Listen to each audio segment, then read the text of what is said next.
How's it going, guys? I hope you guys are well. Hope you guys are staying safe. I'm here joined with Ray from Between the Ropes TV and Josh from Between the Ropes TV. How are you guys? Yeah, we're good. We're good. Good, mate. Thank you. Yeah, guys. So let's get straight into it. A lot of boxing talk. There's a lot to talk about. Um, on the weekend, we saw Beterbiev put in a great performance, an absolute dismantle and destroy Joe Smith in 2 rounds. Do something to Joe Smith that nobody's been able to do. Joe Smith's never been knocked down, let alone been knocked out like that. Guys, what did you make of that performance? Whoever wants to go first. Josh, I'll let you go first. I was impressed with it. I mean, I think the common theme was that most people were predicting a Beterbiev win on our pre. We both went with a Beterbiev win and both by stoppage. I've got to be honest though, personally, as fight week wore on, and the more media stuff we saw Joe Smith do, I sort of had a little bit of doubt creeping in. I thought, I still fancied Beterbiev for the win, but I thought, we might see the 100% knockout ratio go. And I've seen Beterbiev, he absolutely did a job on Joe Smith. And as you said, particularly because it hadn't been done. So the questions we had and a few people had beforehand, about will age be a factor for Beterbiev at 37? Definitely not yet anyway. Yeah, I've got to agree with what Josh is saying. In our preview, we did speak about, his age, but what I said was this is the most active he's in about 8 years. He hasn't been this active since 2014, and I think that's key for an aging fighter. Get out and keep their skills nice and sharp. Beterbiev did exactly that. Beterbiev showed in this fight something new. He showed that he wasn't just a come-forward brawler with physical brute strength. He showed he can think on his feet a bit. I like the way he positioned himself using his feet. He was clever with his right hand. He was never too, and he was his explosive best. The thing is, Joe Smith, although we can see he's a limited fighter, he's still a tough, valid world champion. He's not a gimme world champion at the weight.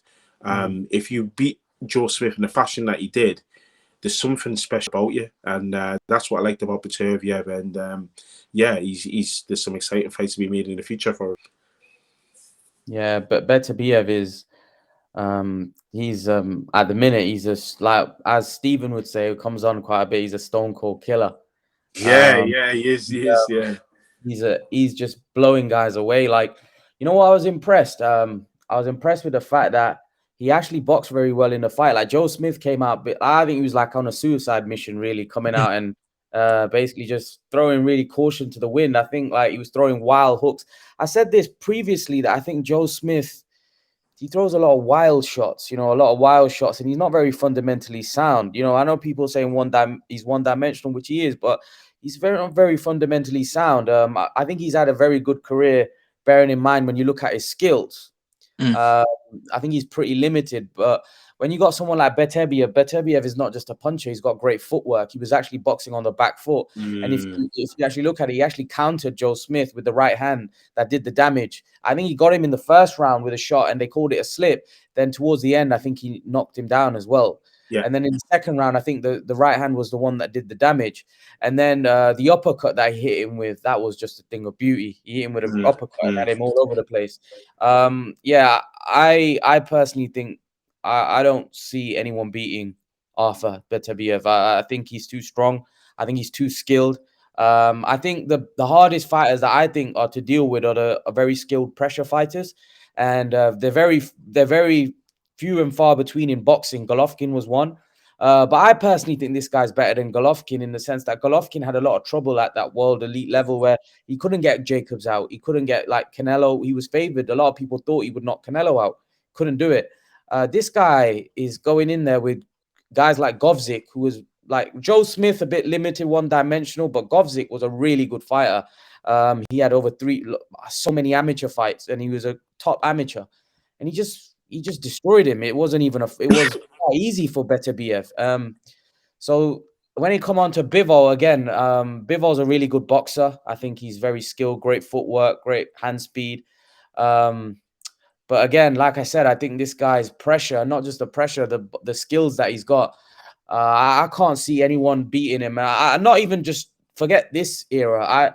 I think there'd be very few fighters coming from a smaller weight class that would be able to beat this guy. Not just because of the fact that he's such a big puncher, which he is. It's the skills. I think he's got really good boxing skills, great footwork, very educated pressure, and the power is. He's hitting guys and they're going all over the place like jelly, like they're dancing on ice. Yeah, I think the guy's phenomenal. To be honest with you, I think he's one of the best. I think he would have beaten a prime Kovalev as well, personally. But yeah. No, I'd agree with that. I think he definitely beat a prime Kovalev. In fairness, Kovalev was a big punting at times, but the likes of Nathan, it wasn't it was a good era, but it's not a prolific era, if you know what I mean. When you start comparing the other two Kovalev faced to the likes of now. Yeah, I'd have to agree. Yeah. You could probably say both of them lack real great to compare the resumes with, and I think that's the problem when you can go back to people like Calzaghe. They didn't really have those many standout opponents when they were at their prime. I still think Kovalev would have been an interesting fight because Kovalev's got a very good jab on him. But definitely Beterbiev's got more skill, more ring IQ, and he's more skilled than what certain people thought. I mean, his footwork is pretty good. He can shift in and out of range. But I just think to Russian fighters in general, these Eastern Europeans, they've got great amateur systems. And that's why a lot of them are turning pro later. So although there might be a 37, 38, in terms of miles on the clock, they haven't got that many. And Beterbiev, he showed that his plan A has been so effective. He hasn't had to use his plan B. But when he's had to use the plan B, it's also been pretty damn good. I would have tipped Beterbiev to win that fight against Kovalev. I thought he would have broken him down. And I think you're right. I think apart from Bivol, who I think gives Beterbiev a good fight, I think you're looking at probably an adept cruiserweight coming down, who's equally as physically imposing and capable and just got a bit of skill. That's probably the only person apart from Bivol I can see giving him a good fight. Anyone from 175 downwards, I can't see beating him. Yeah, I'd have to agree. I'd have to agree. Even of some of the fighters of the past, like when you look at them, like someone asked me about Ward and Calzaghe against him on actually messaged me on Messenger. I think Ward was a really good fighter. Ward was a really, really good fighter. But again, when I look at through Ward's career, this type of fighter is very rare. You don't really get fighters like Beterbiev because he's a pressure fighter and he's a massive puncher. So when I look through Ward's career, he hasn't really got anybody on that kind of level, especially at a higher weight class, because Beterbiev's bigger than Ward as well. So I said that I don't think those guys beat Beterbiev, not because they're not good boxers. I think they'll give him trouble. It's the fact is that Beterbiev is a very good boxer. He's got over 300 amateurs. He beat Usyk as an amateur. And Usyk's a heavyweight now. So I thought Beterbiev would probably maybe down those guys as well, because I think he's really, really good. I do. I think he's really, really good. I actually thought previously, and I remember Ray, you said this, I thought Canelo would beat him. Now it's pretty obvious that that's not. And do you admit that I'm keen to dispel is this argument that Beterbiev hasn't got a chin? I'm pretty sure Josh would agree with me on this. Beterbiev, until he fought, I think was it Jeff Page earlier in his career, he hadn't been on the canvas as an amateur about near enough coming up to 300 amateur fights. And he had fought a few different weights, obviously higher weights as well.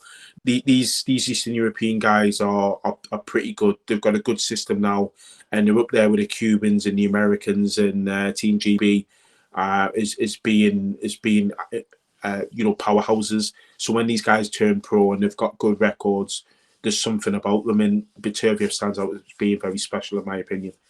Yeah. What do you say, Josh? No, I'd agree. I think he's possibly underappreciated. Performances like Saturday, that start to put that spotlight on him, because I know, there's a few channels that you watch who've consistently ranked Bivol ahead of him at light heavyweight. Personally, for me, I've always thought Beterbiev probably just edges it, but quite close. After Saturday, I don't know how close it would be. I know obviously Bivol's just fought a brilliant fight against Canelo, but let's be fair, Canelo, he's not a big, dimension super middleweight, never mind at light heavyweight. Beterbiev's a completely different animal, isn't it? So I think, Beterbiev's firmly top of the tree. And it's waiting to see what he can do, isn't it? Especially, as Ray pointed out earlier, how active he is at the minute. I mean, I know the talk is Anthony Yarde in October in London. Oh, yeah. Forgot to mention that. Yeah. Yarde have a chance? Puncher's chance? No. For me, Beterbiev folds him in half like a cheap suit. Really? 2 or 3 rounds? You think it goes like Smith? No, I honestly do. I think, Yarde, as we've seen, if Yarde was talking on Saturday, wasn't he, about how he'll do what Beterbiev did to Smith to Beterbiev, and he can't bang that well. I don't think if it goes to war, Beterbiev wins. If it goes in a boxing match, Beterbiev wins, because we've seen those skills from him. I just think, Yarde, if Lyndon Arthur, good win. Obviously, he avenged his loss. But if you look at his record and who he's beat, I think Yarde would be much better served waiting, taking his time and fighting the likes of a Callum Johnson, who's been in with Beterbiev. But that's dangerous as well, though, isn't it, Josh? Like going in there with Callum Johnson, nothing to gain, and he's a big puncher, not much profile either. It's a dangerous fight. Remember, he had Beterbiev on his ass, so I don't know whether what's there to gain in that. Like, if I'm gonna fight Callum Johnson, I might as well fight Beterbiev, Yeah, but if you want to go into a world title fight, you want to go in with the best preparation. Yarde's not been very active. He's not got, for me anyway, bar Lyndon Arthur, he's not really got a standout win on it. He's just done the Frank Warren route of fighting people well ranked with the WBO, hasn't he, consistently? And, we know the question marks that brings. I just think if he got a better prep, he's not had that proper acid test, has he? Yes, he fought top 11. Yes, I know Frank Warren and Anthony Yarde talk about how another few seconds they'd have beaten him, but you didn't, is the fact. And let's be fair, when they did fight, Kovalev's over the hill. Not that sounds really harsh, but he prime.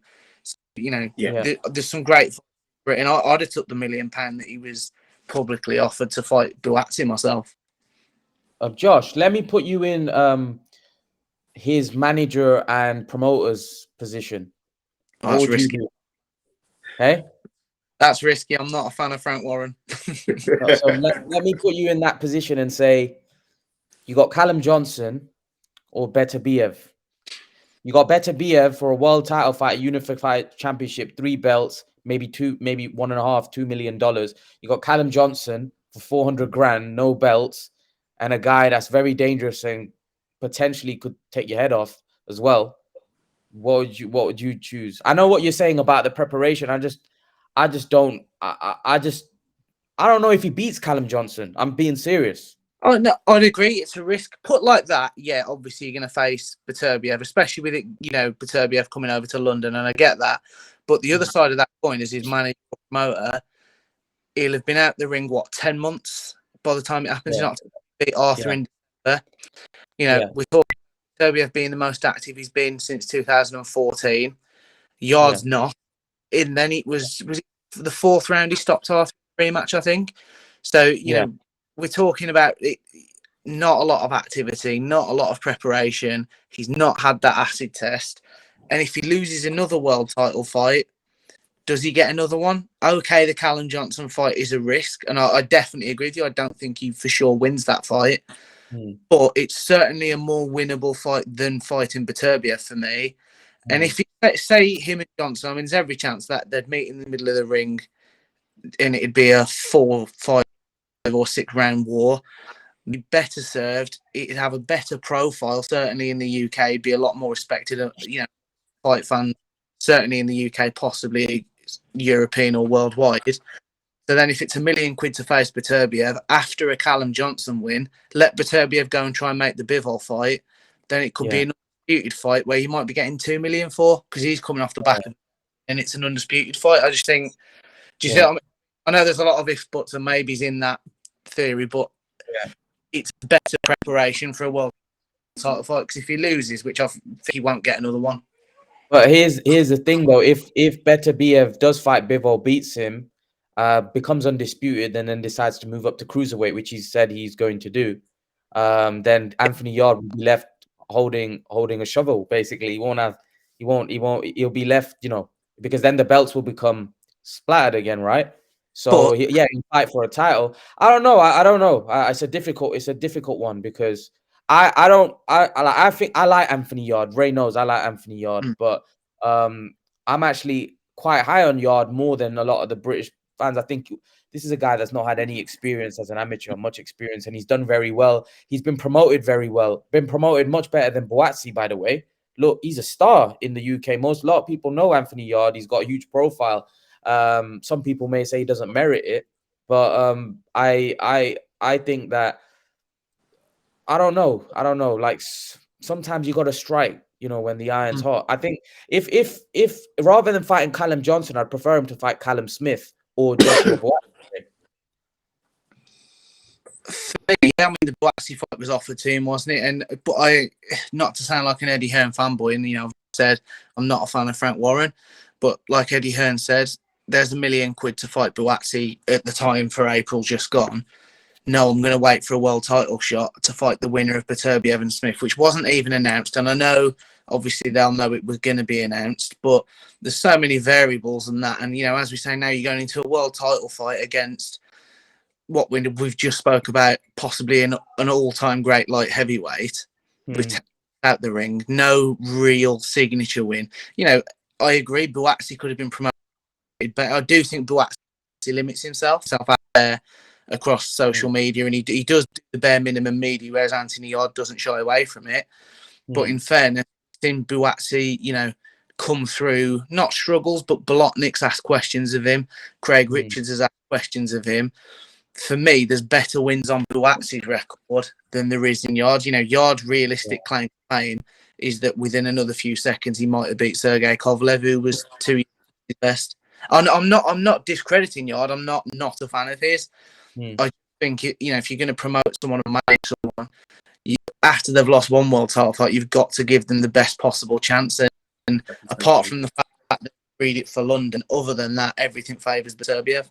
Is he a hype job then, Ray? Do you think he's a hype job, Yarde? Yes, in the sense that most of his opponents have been from Eastern Europe, and apart from Lyndon Arthur, I can't think of one other opponent that jumps out and think that's a good win.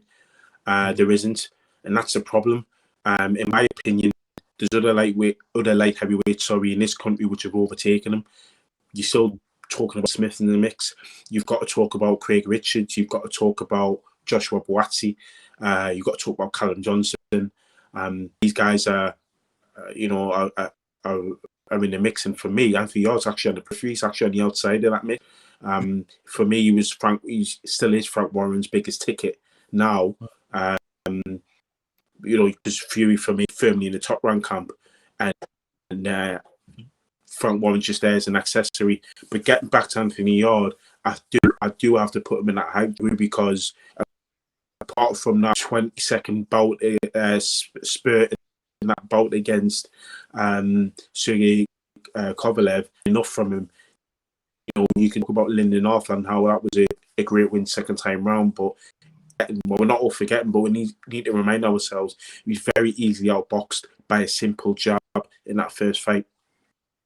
The line in the camp was pretty much taken like we made the fight, which is what it was about. You make adjustments in the fight, and when you get to be top level fighter, you make adjustments mid fight, and that's what Floyd Mayweather was so great at doing. And that's what the all-time greats are so good at doing. The likes of Andre Ward, who we're talking about this light division, they made it just during the fight. They didn't fall victim to the same patterns during rounds. And Anthony Yarde just seems to basic things. He seems to find his huge puzzle. And when you consider all that context, I can put him in the top 4 light heavyweights in this country. Ray, Josh. come October, are you guys going to be eating your word when Anthony Yarde has 3 belts around his waist and lifting the light heavyweight champion, being the unified light heavyweight champion of the world? Could you envisage a shock? By the way, I don't see it as well, but I'm a massive fan. I like Yarde. I actually like Yarde. But Beterbiev is just, I just think he's great. But again, Yarde's a big dude, man. Yarde's a big dude. One of those right hands land on the chin. Anything's The thing possible. is, Imran, in that division, in light heavyweight, they can all punch, and that's why it's an exciting division. All the good light heavyweights. Look at the size of Yarde. Look at the size of Yarde. If he hits anybody with a flush shot, it could do some serious damage. It could hurt anybody. It could, but then look at how you see there's been a shift, and Josh touched upon Kovalev and Cleverly in that light heavyweight division.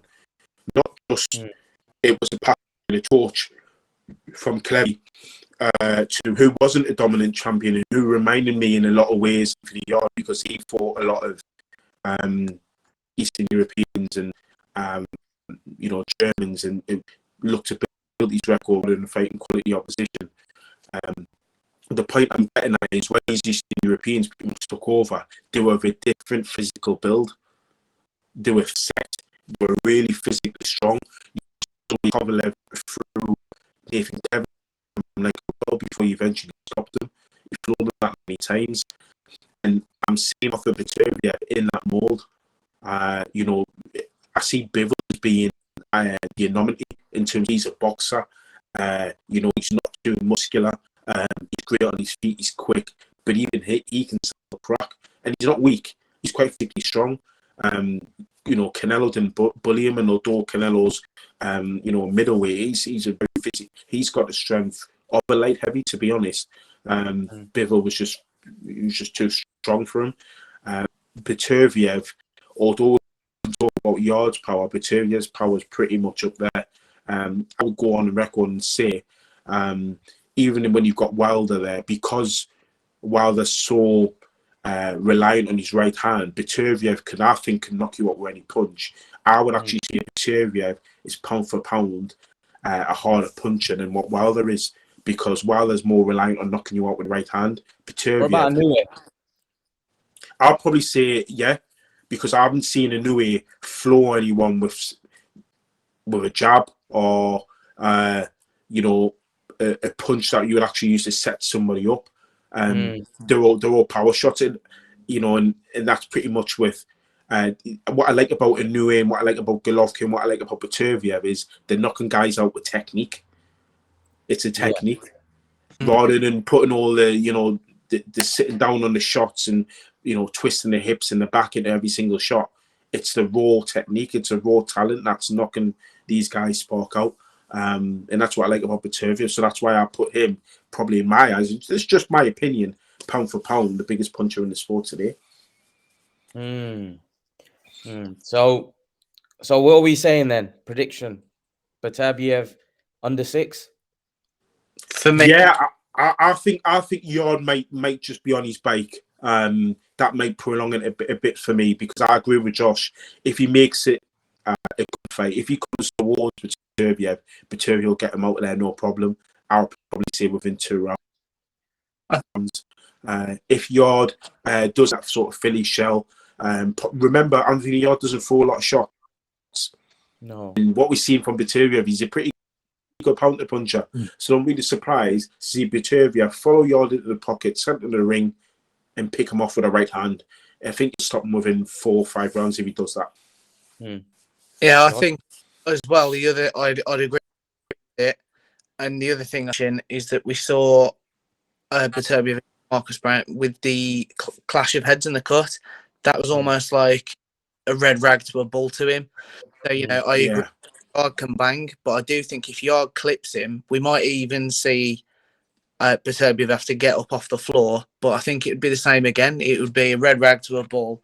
And then I think Anthony Yarde, because he's not had that proper acid test, he may end up deer in the headlights and he'll just get took out of there. Don't get me wrong, I'd love to be wrong, because it's great, to have world champions based in Britain, isn't it? It's great for all of British fight fans. But I think Beterbiev has something special mixed with Yarde prepared. Yeah, I'd probably have to agree with that. I don't think Yard's preparation has been very good at all. I think he's been poorly matched. Warren's not done a very good job, in my opinion. I think he's been fighting a lot of lower level competition guys that we never heard of. In the light heavyweight division, there's a lot of good guys out there. You know, you can put him in there with a Sullivan Barrera or a Marcus Brown. But again, like I said, these are all risky fights for someone like Anthony Yard. You know, there's no guarantee he comes through these type of fights. And that's probably why he's been matched the way he's matched, fighting unknown guys, totally unknown guys, you know, guys that I don't know where they picked him out from, you know, but they pick him out from somewhere, and you have to go on BoxRec to find out what their record is. So I do agree. It's been very, very poor matchmaking. Yeah, Buatsi's had tougher fights, but Buatsi's also more seasoned. He's you know, more an amateur. So I can understand why they've done that. But yeah, I agree with you guys. I think under 6, I think he gets beat. So moving on. Did anyone of you want to add anything to that? So I was just going to say one last thing. Yeah. What you were just saying there, though, that's the thing. You know, Frank Warren, he's got this reputation for me anyway. You know, build fighters usually through the WBO rankings who they've fought limited opposition that we're having to go on BoxRec to check out, and then they come up, they fall short, or they do win a world title if it's a bit of a gimme or vacant belt, but then they just get took out as soon as they fight a real champion. You're better off backyard because he has got talent. Yeah. Bit of a test, and then he's a bit more ready for me. But yeah, that was my last point on it. Gosh, can you remember when Frank Warren got Billy Joe that fight against Isufi for the WBO super middleweight title? What a farce! What a joke! The fact that Billy Joe became a 2-weight world champion beating that geezer, like that geezer came down from cruiserweight. I don't know what like that was. Imagine becoming a 2-weight world champion fighting that guy. And let's not forget that was in Stevenage, which is local to Billy Joe, in their football stadium. Don't wrong, I know Stevenage's football stadium's not, you know, it's not Wembley, but you know that would potentially, like you say, becoming a 2-weight world champion in front of you know, your local fans. That's a big night, isn't it, for you? Yeah. Warren goes and gets the Uber driver in, and you just think it's just wrong. I thought that was a disgrace, Ray. The fact that was even titled for a world title. I like to think that I keep up to date with which boxers. I never heard of that guy. Never. When I checked his record, he'd been a cruiserweight. He was a cruiserweight coming down, and I was like, goodness gracious me, where have they plucked this guy out from? I haven't heard of him since. That just tells you all you need to know. I don't know where they plucked that guy out for a world title fight. That was embarrassing. A question to Imran, though. We spoke about it briefly on our channel. David Avanesyan, are they not doing the same thing? You know, we're hearing. I'm a fan of Avanesyan, I should say, but we're hearing about Conor Benn getting slagged off for fighting, you know, world champions at their best. But at least he's fighting former world champions. David Avanesyan's having, you know, 1 round blowouts against like Liam Walsh, Askari Metz, who was another Frank Warren BoxRec job. Are they not him as well? Yeah. I think Avanesyan is. I don't know what's gone on with Ortiz. You know, apparently he was supposed to fight him, and he's not signed the contract. I don't know what's gone on there. Ortiz is fighting Mickinson. Yeah, I know he's facing Mickinson, but Neil Marsh said something went off, hence why that fight's not. That's not happening. That was going to explain in agreed. I think I read something from Michael. Was it Michael Benson? I think saying that fight was agreed between Ortiz and Avanesyan. But yeah, you're right. Something did materialize to make which fight couldn't go ahead. I thought was really strange because that's the type of fight. Definitely haven't. See, Avanesyan's been there before. You know, he's been there. He's fought like Kaviauskas. He's fought with the people, and he got beat. But you can't. You see, with Anthony Yarde, he hasn't had the amateur degree. So in a way, you can understand why they're wrapping him up in kid gloves, as well as the fact that he hasn't pretty much got anyone else to hide. But with David Avanesyan, he's already been there. So throw him back in. Ray, you know what?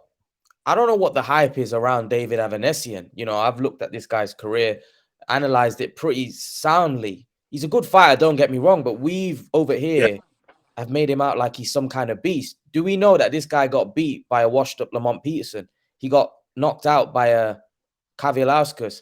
You know, his best win, maybe be a washed-up 50-year-old, 60-year-old Shane Mosley. And he's Laraja, he beat Laraja as well. But in terms of this guy, I know he beat Josh Kelly, but Josh Kelly wasn't exactly a world beater at welterweight at the time. He was a hot prospect. He was a British level fighter, let's be real. So why is this guy all of a sudden being made out to be some kind of killer or some kind of real player in the welterweight division? Because if we're honest, right, if David Avanesyan fights any other top welterweights, right, I'm saying the top welterweights, and we don't need to, you know, we know who they are. Yeah. You wouldn't back him to win those fights. So why have we all of a sudden made him out to be some kind of monster? You wouldn't, but the welterweight division is very competitive, and the way I do it is that division is so competitive and so laden with quality. I pretty much have your top fighters in that division and then second tier fighters, and David Avanesyan will probably be in the second tier. That probably means he's not necessarily in the top 10 for me. But then again, he's probably in that bracket. You've got the likes of Conor Benn. You've got other people who are probably still a name. And would make a good fight.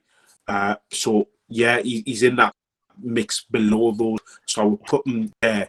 I think probably with David Avanesyan, people are now starting to remember who he is because they've forgotten about him. He had that win against Josh Kelly. You rightly said that about Josh Kelly. He was a good prospect, but that's what he was. He wasn't a world beater. Essentially, he had that draw with Ray Robinson, which could have gone either way. There was always question marks about his ability to actually perform at the weight. And David Avanesyan did such a good job on him. It made people sit up and take notice because of how well promoted Josh Kelly was, who's subsequently on his second promoter since then. So yeah, it's an interesting one about David Avanesyan to see what exactly he can do. But I agree with Josh. I still think he needs to be tested. Look at his age as well. We've already seen him in those big fights that you've mentioned, Imran. So that all the more reason for putting him back in that mix. He's a perfect opponent for Conor Benn at this stage of his career. Why don't anyone mention Kavilauskas, the guy that knocked out Avanesyan? Why don't Conor Benn go? You know, I actually think that Conor Benn's talking about a big fight. Yeah. Is Kavilauskas that guy? Is Kavilauskas that big fight? I think that would be a good fight for him. Kavilauskas is, this is the same guy that wobbled Terence Crawford. Very dangerous. You know, this is the same guy that wobbled Terence Crawford. This guy, if you're not careful, can give you fits. Again, he's one of those Ortiz. He did. He did. Yeah, and I was just about to say that he was doing well against Ortiz. Ortiz eventually worked him out and stopped. Ortiz is a big good puncher himself. So this guy's no joke. Again, he's another tough. I think he's Lithuanian. He's strong, and he's got a following in America. They know what he's about. And if you can do a job with Kavilauskas, you're in that mix. He's probably one of the best gatekeepers that is. Josh, do you think they'll put him in there with Kavilauskas? Very high risk. Yeah, it's too high risk for the profile. Conor and Eddie in particular sort of say with David Avanesyan, yes, it's a good fight. But Conor Benn's now selling out arenas, which, we can't argue with the facts he is. Avanesyan's not a big enough profile. Kavilauskas, while I totally agree with you, I think it'd be a good fight at this stage for Ben. It's too high risk, not enough of a reward commercially. And I think the issue with Conor Benn is he's now become his own fault. It's obviously just the machine and how the business side of it works. But he's becoming a commercial thing as much as he's becoming a fighter, isn't he? I think, he's being well groomed to be the next superstar of certainly British boxing. They're not going to risk him losing to somebody that the casual fan have never heard. Because as much as we're sat here and I agree with everything you've both just said, the casual fans not going to know who Kavilauskas is. And I think that's the issue. Same as David Avanesyan.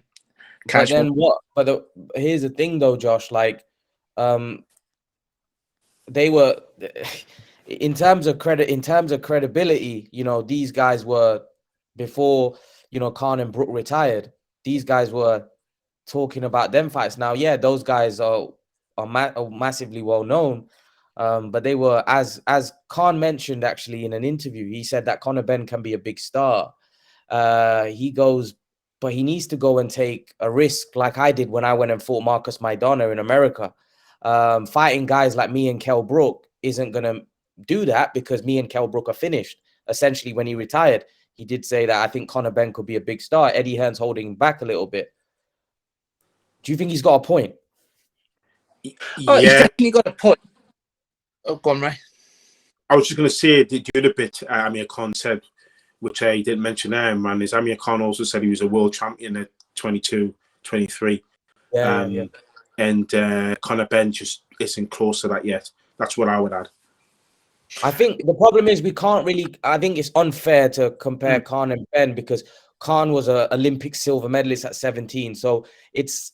I know what you're saying. It's like, and also he was a lot more talented at that age, very naturally gifted.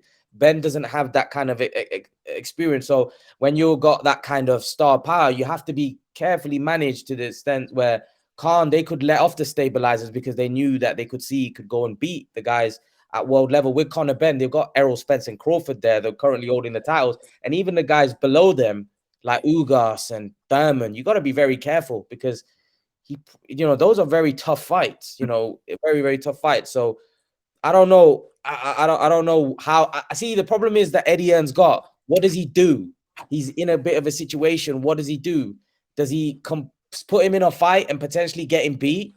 Or it's a very difficult promoting and matchmaking. And Eddie Hearn's got his work cut out at this point with Conor Benn because I don't know where they can go because wherever they go now, there's minefields everywhere. Yeah, I agree with that. See, for me, I mean, I totally agree with you. I mean, I get what Amir Khan's saying, but I think we spoke about it around when we were talking about Khan Brook. Amir Khan, for me, he's such a special talent that he won't be fully appreciated. It'll probably start now and it'll build over, the next 2 or 3 years.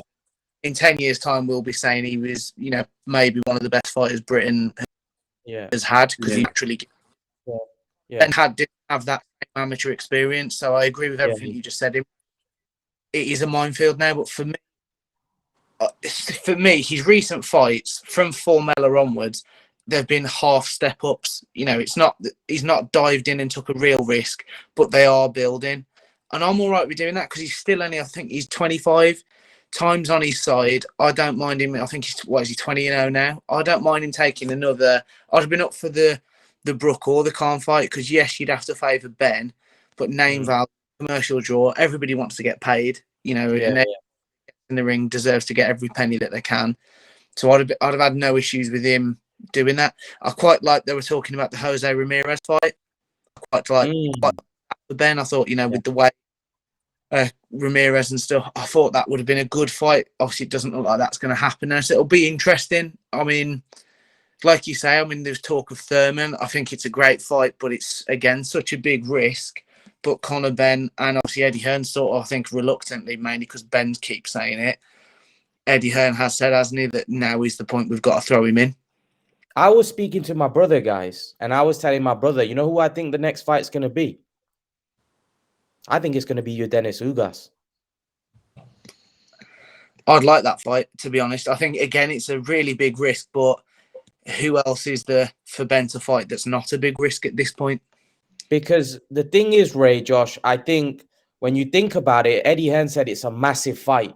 It's a massive, massive fight. And I'm thinking, who could it really be for it to be a massive? Now, Eddie Hearn does say a lot of massive fight, and it ends up being Robert Guerrero, So, the thing is, I think when he says a really massive fight, I'm looking at who would potentially could it be.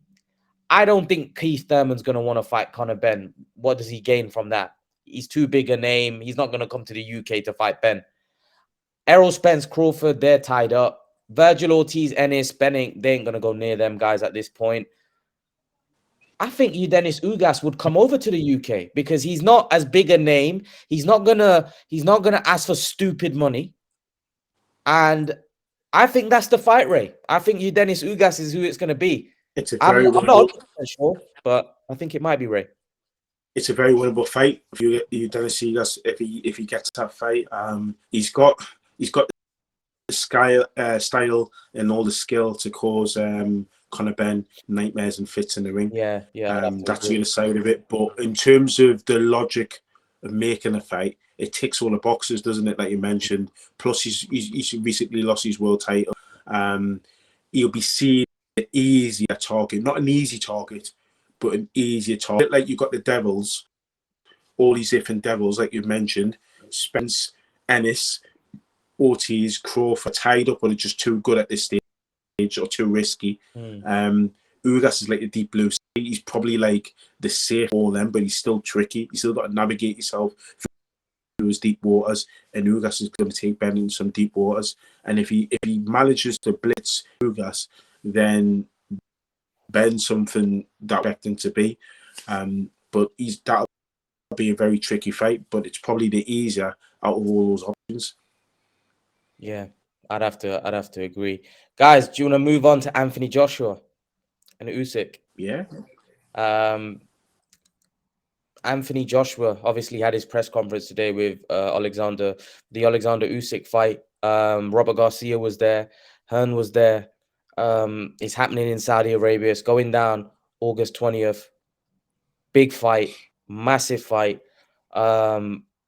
Josh, repeat or revenge?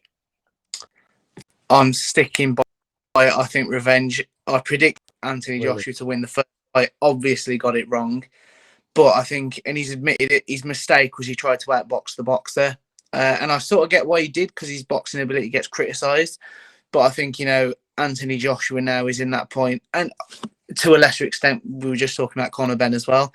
I think they're at that point where it doesn't matter what they do, they're going to get slagged off. I think, if he uses his natural size, the reach advantage, and fights like the heavyweight, and brings back some of that aggressive side that we've seen him have over the years, I think he gets his belts back. The issue is, and I know me and Ray have spoken about this, how is he going to have recovered genuinely mentally? Because obviously he lost to Ruiz, got the belts back, but he boxed and did what he needed to do with Ruiz too. But, it wasn't a fantastic performance, was it? It was like a getting the job done kind of fight. We then have the pandemic, so he's been inactive. He didn't fight for another 12 months. Fought Pulev, who, and he fought quite well, but let's be honest, Pulev, I thought was quite fortunate to be in the IBF mandatory situation. So, it was not top opposition. Then he's had another 9 months out of the ring.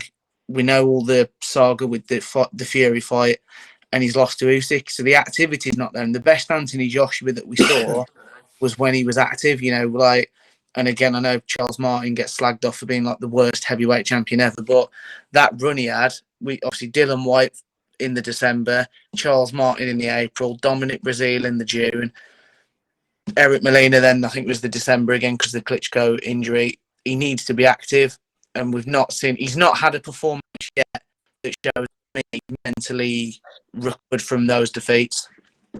That's the only worry.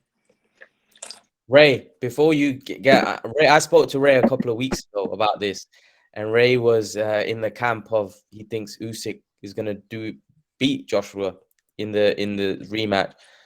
Ray, you know what my opinion is about this fight, but have your opinion changed, or is it the same as what you said a couple of weeks ago? Are you backing Usyk, or are you backing AJ? I'm not to call me what I've seen a couple of weeks ago. I think I would like Joshua to win. Yeah. He's a Brit, and just what Josh is, been hammering home. You want the world titles in Britain. Yeah. But my worry is because I really did not. I tipped Joshua.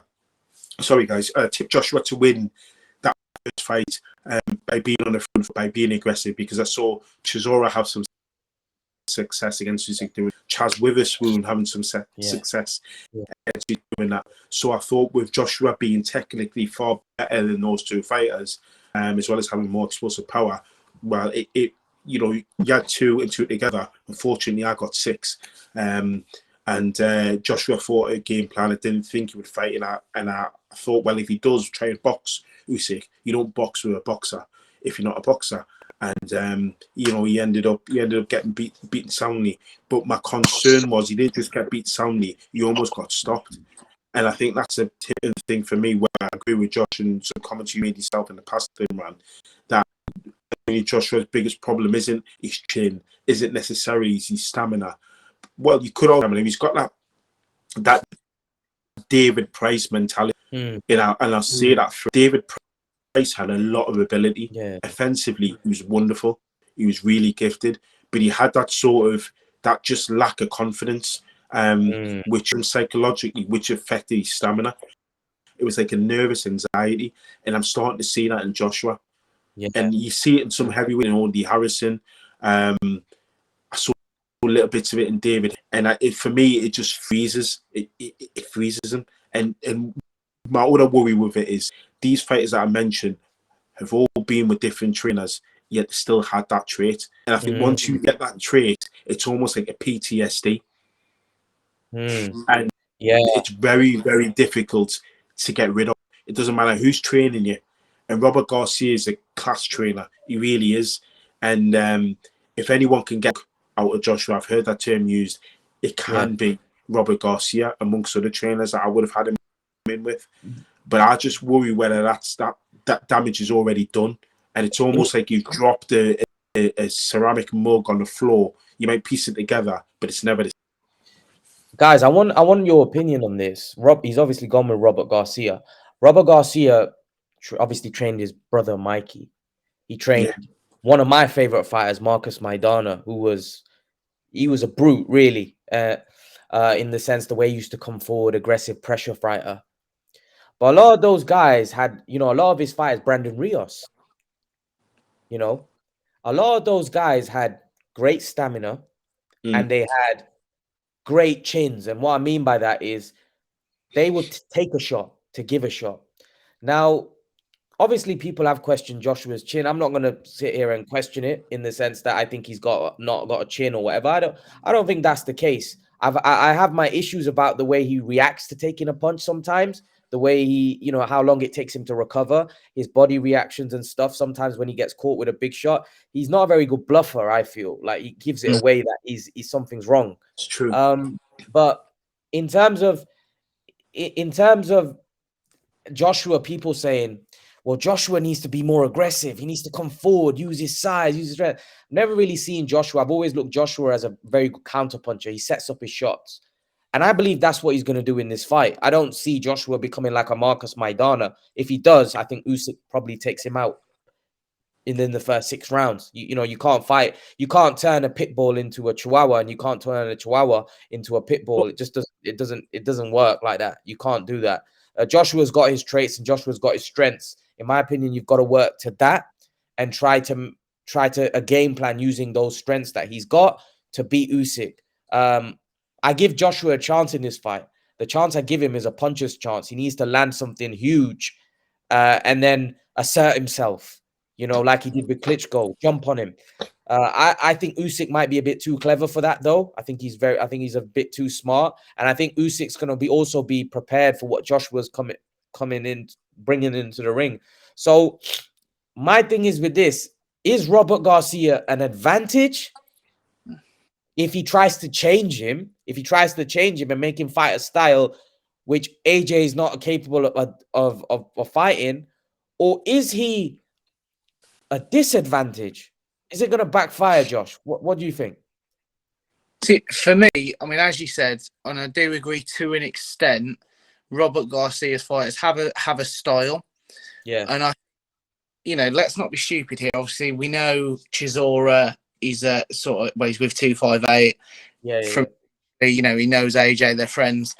And what we saw when Derek Chisora fought Usyk was that Usyk didn't like being pressured. So I understand what you're saying. Usyk possibly is too smart, and maybe he'll have changed his own style based off Chisora having success from pressuring him.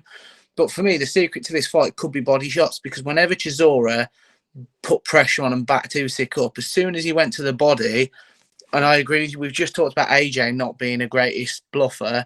Usyk really wasn't very good. You know, a few times she's put body, you could see winced, or you know, the way his body shape, you could see it hit him, it hurt him, and he didn't like it. So that's where, for me, then, if Robert Garcia can enhance what AJ, because AJ does have that dog in him. We saw that early in his career. It's just whether, you know, the old adage of it's hard to go for your 5M runs when you're in silk pajamas. Now he's got all the money, the profile, the sponsorships. Is the dog still there? But if I think, for me, Garcia, if the dog is still there, Garcia is the sort of man to get it out of him, because, as you said, he's done it with other fighters in the past.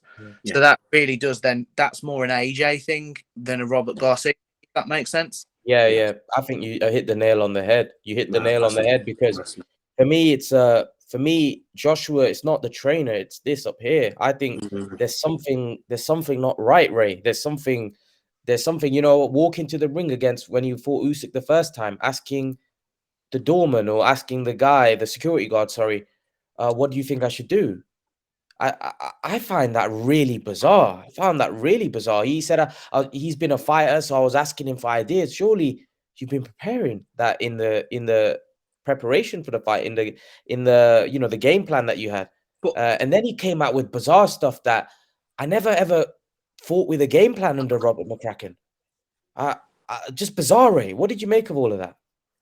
I didn't, you know, in terms of, like, you know, what he's come out with these quotes, I've never really paid too much attention to them, in the sense, particularly when he's talking about previous regimes, if you call them.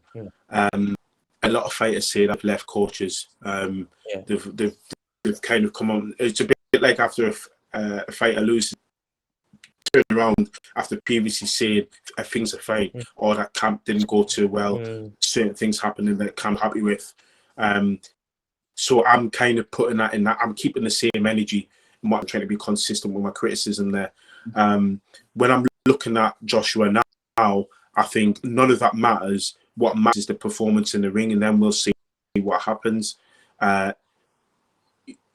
Again, American coaches probably are better at, they are better at formulating game plans, formulating strategies, helping make their fighters mince in the ring. And he's got a top quality coach there, so he's got everything. He's got no excuses. He's got the athleticism, he's got the experience, he's got the offensive arsenal. What he needs to do is change his makeup, and that's going to be very, very difficult. He could have 3 trainers. He could have Emmanuel Stewart in his corner, probably one of the greatest in the last 50. But even then, I would still have doubts in Josh Robbins. For me, boxing is 90% mental, and everyone says that because it's true. And if you're functioning at less than 100% of your abilities in a fight, which is going to be strategic, is going to be psychological, you're already at a massive disadvantage. Is there, so from what you're saying, Ray, is there, so Anthony Joshua obviously won Olympic gold. He obviously then went on to be a unified heavyweight champion. Am I right to say, Ray, that there's some weakness in Joshua mentally, where he doubts himself? And there's more than technical ability. He's got a mental issue going off, and there was always there. But as he lost the fight against Andy Ruiz, that came to surface, because everything was rosy for Joshua. Won Olympic gold, he was winning, everything was great. And then all of a sudden there was a bump in the road. Now he was winning titles, but all of a sudden, a bit of adversity, Anthony Joshua wasn't the same guy. He's completely changed. He's completely a different fighter now. I see a more scared fighter entering the ring. I feel a guy that's worried about things entering the ring, worried about taking a punch, worried about blowing his gas tank, and maybe fatiguing in fights. What's happened, Ray? What's caused this? I don't know, and that's what he needs to find out and what he needs to address. And what I do know is, if you look at our other British champions, Froch, Amir Khan, Ricky Hatton, all these that have heavy losses, in some cases humiliating, in some cases punishing.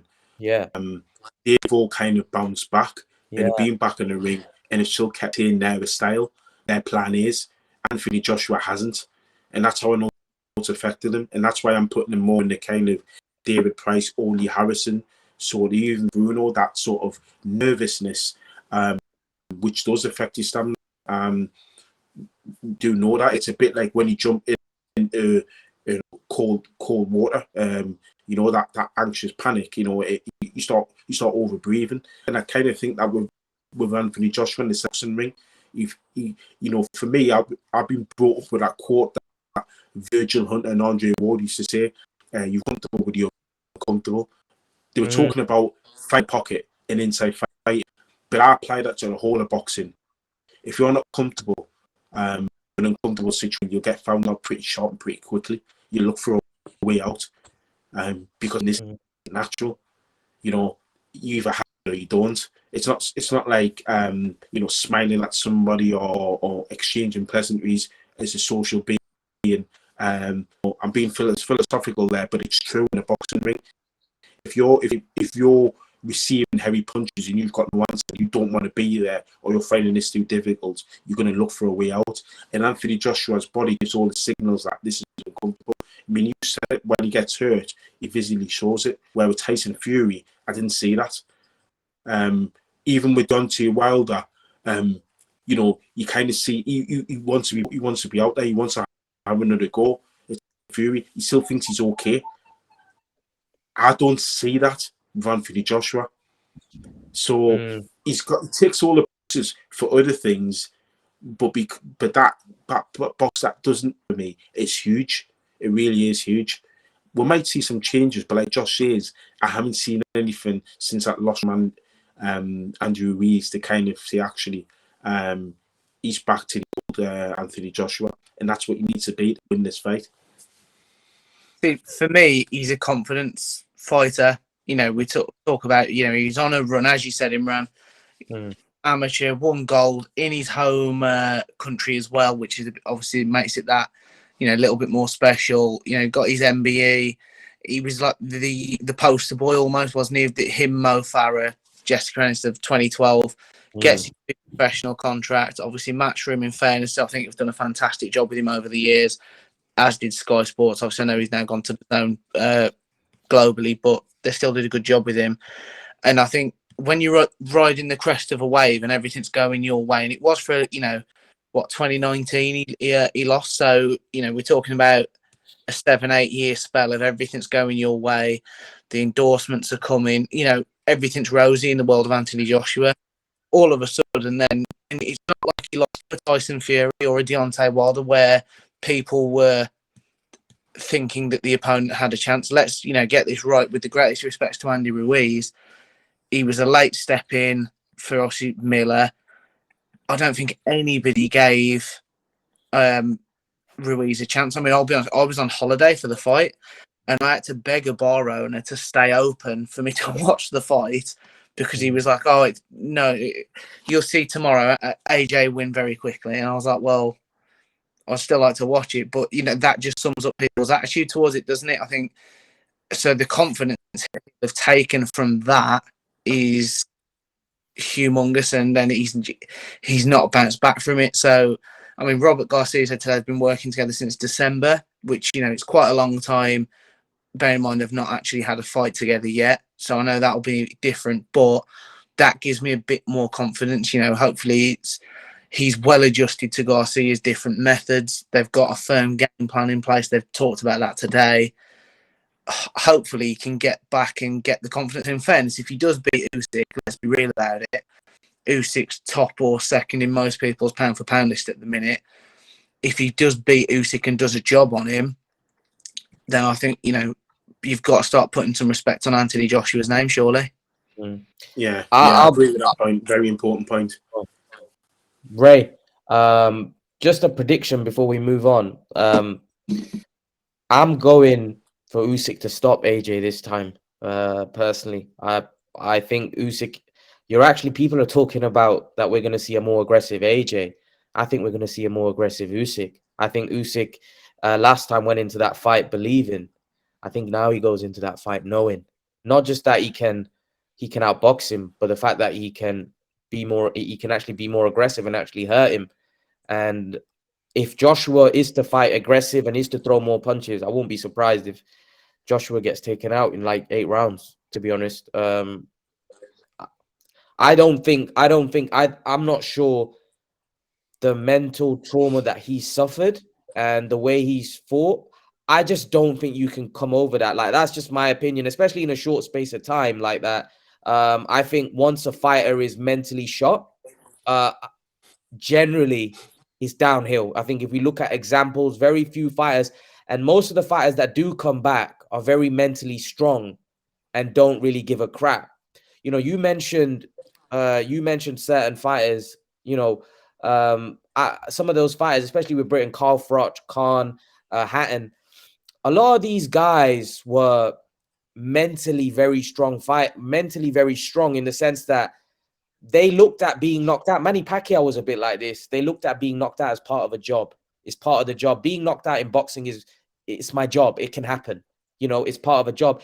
AJ doesn't look at it like that. AJ looks at it like, I've been humiliated in front of millions here. You see? Yeah, I know. Manny Pacquiao, that's why Manny Pacquiao was able to come back even after being flattened by Marquez, because he just looks at it, being knocked out is part of my job. It can happen. I don't think AJ has that kind of mentality. And I just think that, I personally think that he's done great. I think he's had a great career, you know. I think he's a great fighter as well. I think he's very underappreciated. I've told Ray why I think that he's underappreciated. Things that have happened over the last couple of years, I think some of the public has gone against him, and unjustly, really, unjustly. And unfortunately, he's most likely, the bookies have got him a big underdog in this fight as well. If he loses this fight, unfortunately, that's probably not going to be. He's not going to be appreciated even more. People are going to probably give him even more stick, which is unfair because, to be honest with you, the guy's taken on the best competition time and time again. I know people talk about Tyson Fury, who I believe is a better fighter than Joshua, but Tyson Fury has Mayweather traits to him. Whereas I don't think Joshua does. I think Joshua has Canelo traits where he'll fight all comers, you know, and when you fight all comers, you take losses. What do you think? What do you think about that? Yeah, I mean, I'd have to say, I agree with you in terms of the psychology of Anthony Joshua. I think in those fighters, the likes of Carl Froch, Amir Khan, Hatton, they've got that toughness that when they had those fights, that was sort of devastating and humiliating for me. The knockout Hatton had against Mayweather and Pacquiao, he probably didn't think he would get knocked out to that extent. But Anthony, whether it was the fact that he lost against Ruiz and he thought he would lose against Wilder or Fury, and that's added to it, perhaps. But he just doesn't strike me. So I'm going to see this fight as the following. I think I would have to agree. I think Usyk will get to him. Not just because Anthony Joshua will be so aggressive, he may make mistakes, but I think Usyk probably thinks all he needs to do is stay tight defensively, but that's his game. And I think he'll probably fight the same fight as Tony Bellew against Usyk, where Tony Bellew's winning the rounds, he's aggressive, he's a boxing, the moment's a perfect fight, and he gets tired because psychologically he can't cope with the pressure that Usyk's putting with his work, and then Usyk takes over and stops him. So that's how I see it. If you're asking me rounds, I'll probably say 6 or 7. Josh, just to end it. I'm gonna back the Brit. It's hard because, to be fair, you've both said some really valid points. So I'm sort of thinking, oh yeah, that could happen actually. But I'm gonna stick with AJ, and I think a late stoppage. You know, he's due a good performance, or overdue definitely, and I think we might get it. So 10 or 11 stoppage for AJ. But again, I'll be honest, I wouldn't be too surprised if it was the other way, as you've both said. Guys, it's been a great video. Guys, go give these guys a subscribe. Go and give their videos a like. Share their videos as well. Between the Ropes TV. Great channel. Great guys. There's Scott as well. Great energy. You got great minds like Josh, Ray, and Scott. Very energetic. Very bubbly. Great characters. Know their boxing. Make sure to go give them a like. Subscribe to their channel. Share their videos, guys. And we'll see you guys in the next video. Thank you. Cheers.